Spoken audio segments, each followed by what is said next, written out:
Hey everyone, कैसे हो आप लोग। इस वीडियो में हम बात करेंगे जो गुर्जर प्रतिहार रहे हैं फ्रॉम 730 टू 1036 एडी उनके बारे में। स्टार्ट करते हैं वीडियो। जो गुर्जर प्रतिहार थे या जिन्हें प्रतिहार्स भी कहा जाता है, वो प्रोबेबली उनका ओरिजिन माना जाता है फ्रॉम द गुजरात रीजन और south western region of the Rajasthan. जो गुर्जर प्रतिहार थे वो एक डायनेस्टी थी जिन्होंने much of the north India में रूल किया है from mid 8th to 11th century. And उन्होंने सबसे पहले रूल करना शुरू किया था फर्स्ट इन उज्जैन, और उसके बाद उन्होंने कन्नौज पे अपना रूल इस्टेब्लिश किया था। उनकी जो कॉमन लैंग्वेजेस थी, तो उनके टाइम पे कॉमन लैंग्वेज बोली जाती थी, एक तो संस्कृत और दूसरी प्राकृत। उनकी मेन कैपिटल्स कौन कौन सी थी? अवंती और कन्नौज। वो मेनली हिंदुज़म को फॉलो करते थे और मोनार्की टाइप की गवर्नमेंट हुआ करती थी उनके समय पे। गुर्जर प्रतिहार जो थे वो इंस्ट्रूमेंटल रहे हैं इन कंटेनिंग जो अरब आर्मीज़ होती थी from east of the Indus river, मतलब इंडस रिवर के जो ईस्ट से अरब आर्मीज़ आ रही होती थी, उनको रोक के रखने में, उनको कंटेन करने में इनका बहुत बड़ा हाथ है। नागभट्ट फर्स्ट ने जो कैलिफेट कैंपेन्स चलाई थी इंडिया में, उन्होंने उस समय अरब आर्मी को डिफीट कर दिया जो जुनैद और तमिन के अंडर थी। उसके बाद नागभट्ट सेकंड आए, जो गुर्जर प्रतिहार के जो ऐसे किंग रहे हैं जिसके टाइम पे गुर्जर प्रतिहार किंगडम बहुत ही पावरफुल रूल हो गया था, पावरफुल डायनेस्टी बन गई थी। और उनके बाद उनका बेटा आया रामभद्र, जिन्होंने बहुत ही शॉर्ट पीरियड के लिए रूल किया। और उसके बाद रामभद्र को सक्सीड किया उन्हीं के पुत्र मिहिर भोज ने अंडर द रूल ऑफ भोज। और उनके जो सक्सेसर थे महेंद्रपाल फर्स्ट। जो गुर्जर प्रतिहार डायनेस्टी थी वो अपने पीक पे पहुंच गई थी in the terms of prosperity और पावर। मिहिर भोज, जिनका टाइम पीरियड रहा है फ्रॉम 836 टू 882 एडी, वो ग्रेटेस्ट रूलर रहे हैं इस डायनेस्टी के। और वो एक विष्णु भक्त थे, डिवोटी थे विष्णु के, और उन्होंने टाइटल लिया था आदि वराह का। ठीक है, इन मिहिर भोज के समय पे और उनके जो सक्सेसर थे महेंद्रपाल फर्स्ट, उनके टाइम पे जो गुर्जर प्रतिहार डायनेस्टी है वो अपने पीक पे पहुंच गई थी।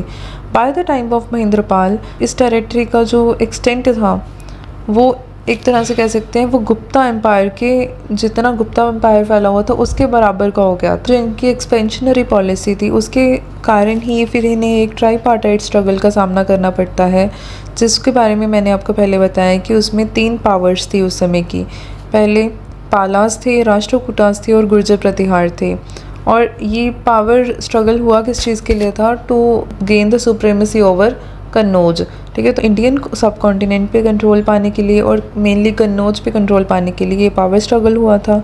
और इस पीरियड के दौरान जो इम्पेरियल प्रतिहार थे उन्होंने टाइटल लिया था महाराजाधिराज का, मतलब उन्होंने टाइटल लिया था महाराजाधिराज ऑफ आर्यवर्त। राजाओं के भी राजा कहलाने लग गए थे वो अपने आप को। आर्यवर्त के महाराजाधिराज का उन्होंने टाइटल लिया था। गुर्जर प्रतिहार जो डायनेस्टी थी उनको उनके जो स्कल्पचर्स होते थे, कार्व्ड पैनल्स थे और ओपन पवेलियन सिस्टम, जो इस तरह का टेम्पल्स होते थे, ओपन पवेलियन स्टाइल के टेम्पल्स थे, उसके लिए वो फेमस हैं। ठीक है, तो उनके टाइम में जो सबसे ग्रेटेस्ट डेवलपमेंट कहा जा सकता है तो वो है कि जो टेम्पल बिल्डिंग है खजुराहो की, तो वो रही है।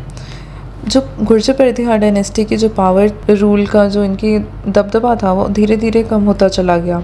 आपको ट्राईपार्टाइट स्ट्रगल के दौरान पता है कि इन्होंने वो स्ट्रगल जीत लिया था और कन्नौज पे अपना कब्जा जमा लिया था, और कन्नौज इनकी कैपिटल बन गई थी उस समय। मिहिर भोज के टाइम पे ये हुआ था कि उन्होंने कन्नौज को अपनी कैपिटल बना लिया था। पर धीरे धीरे क्या होता है, टाइम बीतता जाता है और इनकी पावर कम होती जाती है। एज द रिजल्ट ऑफ एक ग्रेट रेड की जाती है by the Rashtrakuta ruler Indra third, जिन्होंने इन अबाउट 916 एडी कन्नौज को अपने पास ले लिया था, कन्नौज को हथिया लिया था from Gurjar Pratiharas. Under A succession of rather obscure rulers, जो डायनेस्टी थी वो उसने फिर से अपनी वो इन्फ्लुएंस प्राप्त नहीं की जो किसी समय पे महेंद्रपाल फर्स्ट और मिहिर भोज के टाइम पे हुआ करती थी। उनके जो फ्यूडेटरीज थे वो धीरे धीरे और पावरफुल होते गए। वन बाय वन उन्होंने जो इनके अंडर की एलिजियंस थी वो थ्रो ऑफ करनी शुरू कर दी, मतलब वो इंडिपेंडेंट होते गए। By the end of 10th century जो डायनेस्टी थी उन्होंने बहुत ज़्यादा कंट्रोल खोना शुरू कर दिया था। और इस डायनेस्टी के जो लास्ट रूलर हैं उसकी बात करें तो वो थे राज्यपाल। मतलब ये डायनेस्टी का अंत कब होता है? जब इस डायनेस्टी के जो लास्ट रूलर थे राज्यपाल, उनको फ्रॉम कन्नौज ड्राइव आउट कर दिया जाता है, मतलब निकाल दिया जाता है by Mahmud of Ghazni in 1018 AD। So 1018 AD में महमूद ऑफ गजनी आते हैं और वो क्या करते हैं, इस डायनेस्टी के जो लास्ट इम्पोर्टेंट रूलर थे राज्यपाल, उनको कन्नौज से बाहर निकाल देते हैं और वो अपनी सुप्रीमेसी ले लेते हैं इनके रीजन में। तो ये थे सम इम्पॉर्टेंट फैक्ट्स अबाउट जो गुर्जर प्रतिहार थे उनके बारे में। Thank you so much.